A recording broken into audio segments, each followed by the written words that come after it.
Mesdames et messieurs, bonsoir, merci et bienvenue dans le journal de la semaine sur TAS Art.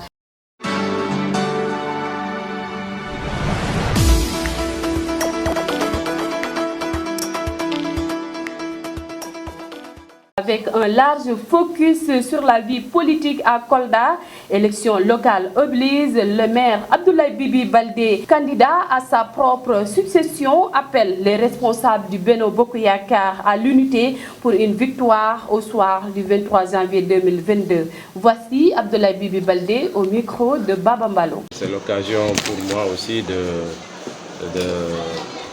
lancer un appel à tous les Koldois pour nous accompagner dans cette lourde responsabilité et surtout tous les acteurs politiques.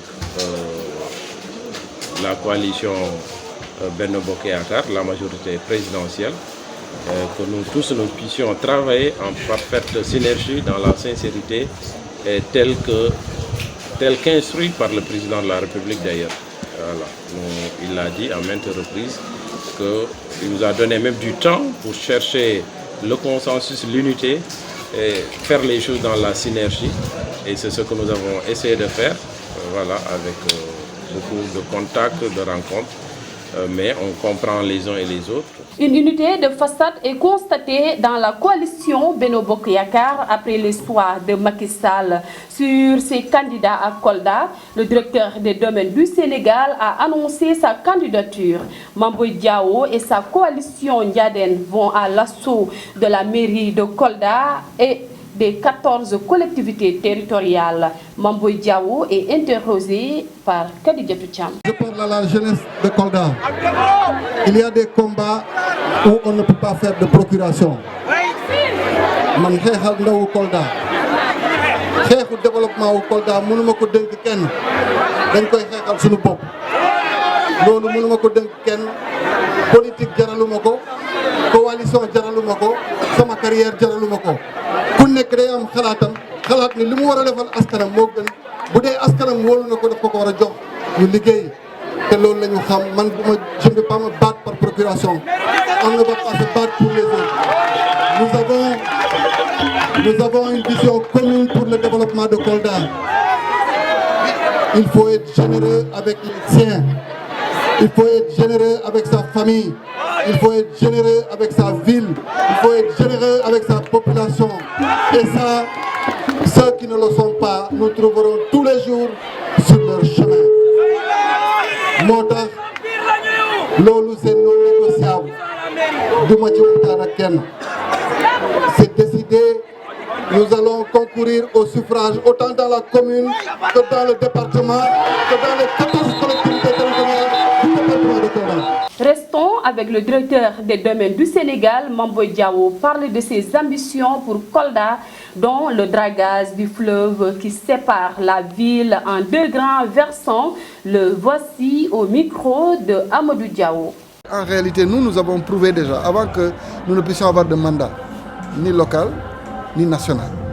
Nous avons prouvé parce que si chaque prétendant à la mairie de Kolda ou au département osait faire un bilan des actions qu'ils avaient menées sur ces 7 dernières années et on fait une approche comparative, vous saurez que nous avions déjà proposé des axes et que nous travaillons au quotidien à solutionner les problèmes. Mais maintenant, nous allons séquencer tout. Nous nous exprimerons au détail près sur toutes les questions qui concerneront le monde sportif, les acteurs culturels, les foyers socio-culturels, les foyers religieux, tout ce qu'il y a comme patrimoine culturel coutumier de notre localité. Nous nous battrons pour le changement du visage de Kolda. Nous faisons du dragage de ce fleuve-là notre principal défi. C'est pour vous dire que nous ambitionnons de ne pas demain regarder ce fleuve-là avec une honte, parce que nous n'avons même pas profité de ce fleuve-là pour avoir une promenade de Koldois. Donc tous ces défis-là seront explicités. Mais là, les grands challenges en réalité, c'est comment créer une économie solidaire, une économie sociale et solidaire, parce que c'est elle qui est la première phase vers l'économie industrielle. Parce qu'aujourd'hui, des localités comme les nôtres ont un secteur primaire très vivant. très performants.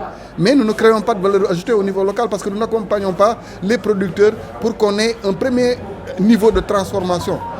Je suis certain que si on continuait comme ça, même l'Agropole Sud, qui est un grand projet du président de la République, sera une Agropole Sud qui va profiter à la région de Sédhiou, à la région de Ziguinchor, sans que nous, Kolda, on ne puisse en profiter.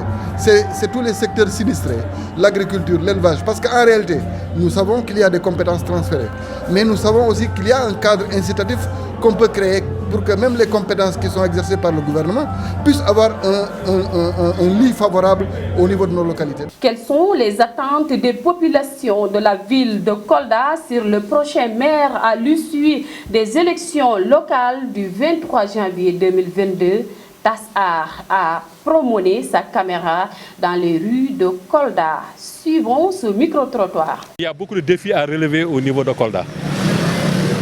Et il y a beaucoup de prétendants. Maintenant, Dieu seul sait celui qui est le bon. Il n'a qu'à élire le bon. C'est ce que j'ai à dire. Merci. Nous avons besoin de changements profonds. Ce n'est pas des changements pour le changement, mais c'est des changements profonds. La manière de faire, ça doit disparaître. Et le maître doit écouter la population parce qu'il est élu pour la population. Et que c'est la population qui est élue. Donc, les attentes doivent être d'abord, ces premières préoccupations doivent être d'abord les préoccupations de sa commune, particulièrement de son peuple. On ne peut plus avoir un maire qui est là. Il ne vient que pendant les séances de travail, ou bien même si tu as un dossier à signer, il faut attendre, on te dit, le maire n'est pas là, donc il faut attendre. Nous avons noté que Kolda est toujours en retard par rapport aux autres régions comparées à Ziguinchor qui existe à côté. On voit les changements qui sont à Ziguinchor, on a envie d'être Ziguinchorois. Alors qu'à Kolda, qu'est-ce qui se passe? Alors qu'on est la capitale de l'agriculture, bientôt capitale de l'élevage, et toujours jusqu'à présent rien, aucun changement. Donc on voudrait qu'il y ait innovation, on voudrait qu'il y ait changement radical de tout ce qui se passe actuellement. Le Parti pour la rupture et le changement affiche ses ambitions de diriger la mairie de Kolda. Moussa Seck et ses camarades comptent apporter les expériences pour le développement de Kolda.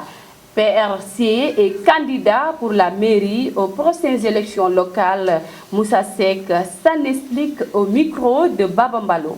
La manière dont les gens gèrent les communes, c'est trop atypique. La manière dont les gens gèrent les communes, c'est une pratique ancienne. Nous avons dit qu'avec notre slogan, nous allons changer de démarche. Parce que les communes aujourd'hui ne doivent pas avoir tout simplement, avoir des problèmes pour le paiement de leur salaire. Leur souci majeur aujourd'hui, c'est comment payer les salaires. Nous savons que les taxes ne suivent pas. Mais pourquoi pas aujourd'hui, avec notre vision, on s'est dit que nous allons aujourd'hui créer de l'emploi, changer de démarche, prôner les coopératives, chercher des partenaires pour aujourd'hui qu'ils nous puissent vraiment aider aujourd'hui à ce que nos communes puissent décoller. Parce que nous connaissons ce qui se passe dans les communes, la manière dont ils gèrent les ressources, la manière dont aussi ils gèrent le personnel. Donc nous avons dit qu'avec notre vision de la politique, nous avons changé des pratiques, mais amener un nouveau produit qu'on appelle les clés 5555.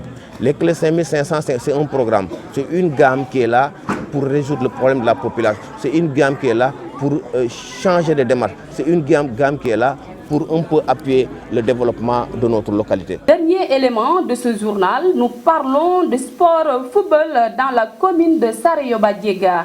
La finale a opposé l'ASC Darussalam Mosquée à l'ASC Doumossou. C'est soldé par la victoire de l'ASC Darussalam Mosquée après la séance des tirs au but. Boubacar Diallo, responsable politique du LDR Yessal, est le parrain de cet événement sportif. Il est interrogé par Khadija Toucham. L'organisation a été réussie. Tout Sareba s'est mobilisé comme un seul homme pour venir assister à la fête. Je voudrais encourager l'équipe de Doumossou Mosquée qui a perdu aujourd'hui mais qui n'a pas démérité. Vous avez vu, les équipes sont départagées au sein de tir au but. Et tout le monde sait que les 5 tirs au but, c'est une question de chance. Aujourd'hui, la chance était du côté de Dar Salam, qui a vaincu le destin de tir au but. Je les félicite, je les remercie. J'encourage l'équipe de Doumossou Ouest. Aujourd'hui, pour moi, il n'y a pas de vainqueur ni vaincu. c'est la jeunesse de Sareba, c'est la population de Sareba de façon générale qui est sortie vainqueur de ce tournoi. Mention spéciale à la jeunesse de Sareba Diega, jeunesse féminine qui depuis le début, comme la jeunesse masculine, s'est mobilisée comme un seul homme pour participer aux différents matchs. Et aujourd'hui c'est la finale. Et la finale c'est un jour de fête. Et vous avez constaté que la fête a été très belle. Merci à vous qui êtes très nombreux à suivre ce journal sur TAS Art. Merci à la régie. Au revoir.